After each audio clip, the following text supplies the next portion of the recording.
माझं तुमच्या घरात रोज अपमान होते तेव्हा मी अशीच म्हणते का? अरे तुला काय म्हणायचं आमच्या घरची काय इडे का तो अपमान करायला? काय माहिती मग अरे मला. पुरी सारखे बघते तरी मध्ये तो अपमान करते तर. किती खोटं, तुम्हाला काय माहिती, तुम्हाला तर तसंच वाटेल. मग तुम्हाला पण माझ्या घरचे मुलासारखंच वागत तरी तुम्हाला अपमान वाटतो, त्याच्यात मी काय करू?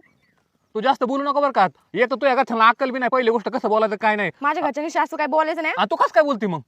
हा, मग तुमच्या घरचे करतात त्याच्यामुळे बोलले ना मी आज. अरे आता पण कुणी कोणा त्याचा आवाज अपमान केलाय का? तुझ्या घरच्यांना हाय किंमत माझी. हा? एक दोन शब्दाने बोलले तर लगेच रागाने निघून चालले लगेच. अरे सकाळ सकाळ निघून आलं त्याच्यामुळे मी.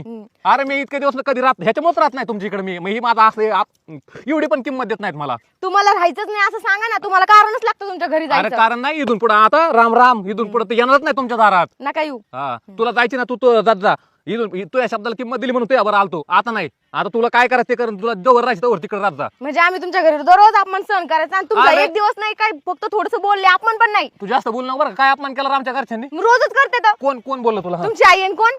आईला काय बोलायचं नाही. का बरं बोलायचं नाही? माझ्या घरच्यांना बोललं तर जमत. अरे मी काय बोललोय? तू आई फक्त समजून सांगत एवढंच ना, दुसरं काय प्रॉब्लेम आहे रे? माझ्या घरच्यांनी तुम्हाला लगेच हाणामारी केली का? समजावून सांगितलं ना. अरे मला काय, मला माझं बरोबरच आहे. तुला जायचं तू जा तुला कुठं जायचं तिकडं. आता तुला गाडीवर न्यायचं नाही काही नाही.